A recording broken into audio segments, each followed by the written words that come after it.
Premier épître de Paul aux Corinthiens, chapitre 15. Je vous rappelle, frères, l'évangile que je vous ai annoncé, que vous avez reçu, dans lequel vous avez persévéré, et par lequel vous êtes sauvés. Si vous le retenez tel que je vous l'ai annoncé, autrement, vous auriez cru en vain. Je vous ai enseigné avant tout, comme je l'avais aussi reçu, que Christ est mort pour nos péchés, selon les Écritures, qu'il a été enseveli et qu'il est ressuscité le troisième jour, selon les Écritures, et qu'il est apparu à Céphas, puis aux 12. Ensuite, il est apparu à plus de 500 frères à la fois, dont la plupart sont encore vivants, et dont quelques-uns sont morts. Ensuite, il est apparu à Jacques, et à tous les apôtres. Après eux tous, il m'est aussi apparu à moi, comme à l'avorton, car je suis le moindre des apôtres. Je ne suis pas digne d'être appelé apôtre, parce que j'ai persécuté l'Église de Dieu. Par la grâce de Dieu, je suis ce que je suis, et sa grâce envers moi n'a pas été vaine, loin de là. J'ai travaillé plus que tous, non pas moi toutefois, mais la grâce de Dieu qui est avec moi. Ainsi donc, que ce soit moi, que ce soit eux, voilà ce que nous prêchons, et c'est ce que vous avez cru. Or, si l'on prêche que Christ est ressuscité des morts, comment quelques-uns parmi vous disent-ils qu'il n'y a point de résurrection des morts? S'il n'y a point de résurrection des morts, Christ non plus n'est pas ressuscité. Et si Christ n'est pas ressuscité, notre prédication est donc vaine, et votre foi aussi est vaine.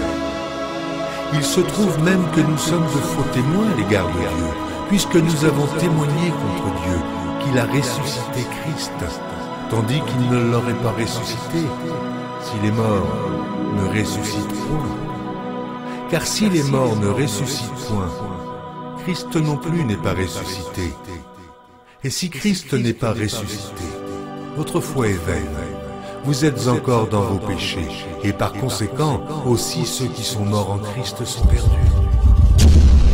Si c'est dans cette vie seulement que nous espérons en Christ, nous sommes les plus malheureux de tous les hommes. Mais maintenant, Christ est ressuscité des morts. Il est les prémices de ceux qui sont morts.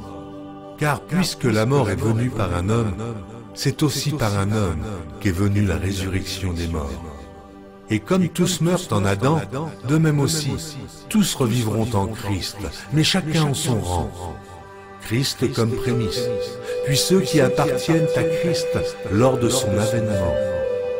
Ensuite viendra la fin, quand il remettra le royaume à celui qui est Dieu et Père, après avoir détruit toute domination, toute autorité et toute puissance. Car il faut qu'il règne, jusqu'à ce qu'il ait mis tous les ennemis sous ses pieds. Dieu, en effet, a tout mis sous ses pieds. Mais lorsqu'il dit que tout lui a été soumis, il est évident que celui qui lui a soumis toutes choses est excepté. Et lorsque toutes choses lui auront été soumises, alors le Fils lui-même sera soumis à celui qui lui a soumis toutes choses, afin que Dieu soit tout en tous. Autrement, que feraient ceux qui se font baptiser pour les morts, si les morts ne ressuscitent absolument pas? Pourquoi se font-ils baptiser pour eux? Et nous, pourquoi sommes-nous à toute heure en péril? Chaque jour, je suis exposé à la mort. Je l'atteste, frères, par la gloire dont vous êtes pour moi le sujet en Jésus-Christ notre Seigneur. Si c'est dans des vues humaines que j'ai combattu contre les bêtes à Éphèse, quel avantage m'en revient-il? Si les morts ne ressuscitent pas, mangeons et buvons, car demain nous mourrons. Ne vous y trompez pas, les mauvaises compagnies corrompent les bonnes mœurs.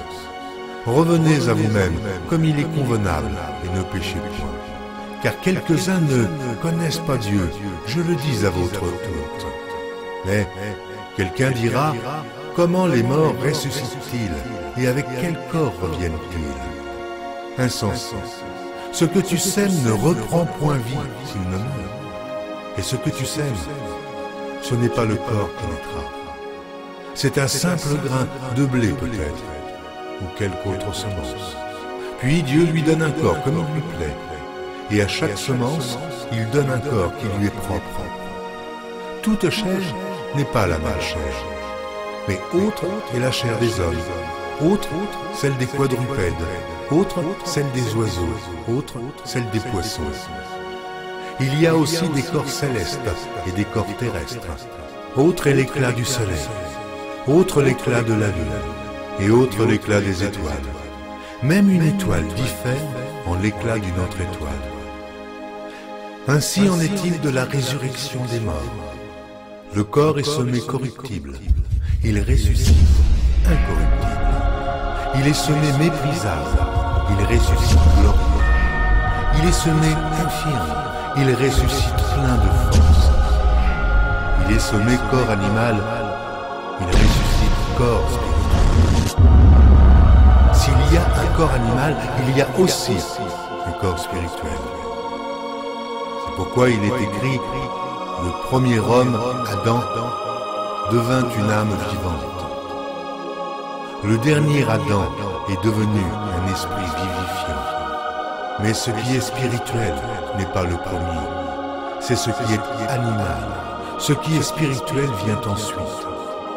Le premier homme tiré de la terre est terrestre. Le second homme est du ciel. Tel est le terrestre. Tels sont aussi les terrestres. Et tel est le céleste. Tels sont aussi les célestes.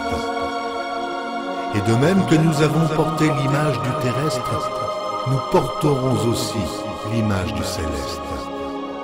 Ce que je dis, frère, c'est que la chair et le sang ne peuvent hériter le royaume de Dieu, et que la corruption n'hérite pas l'incorruptibilité. Voici, je vous dis un mystère. Nous ne mourrons pas tous, mais tous nous serons changés, en un instant, en un clin d'œil, à la dernière trompette. La trompette sonnera, et les morts ressusciteront incorruptibles, et nous serons changés. Car il faut que ce corps corruptible revête l'incorruptibilité, et que ce corps mortel revête l'immortalité.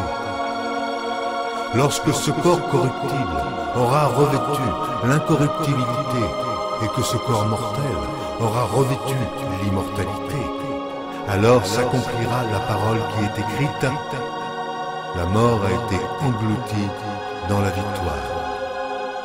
Ô mort, où est ta victoire? Ô mort, où est ton aiguillon? L'aiguillon de la mort, c'est le péché, et la puissance du péché, c'est la loi. Mais grâce soit rendue à Dieu, qui nous donne la victoire par notre Seigneur Jésus-Christ. Ainsi, mes frères bien-aimés, soyez fermes, inébranlables, travaillant de mieux en mieux à l'œuvre du Seigneur, sachant que votre travail ne sera pas vain dans le Seigneur.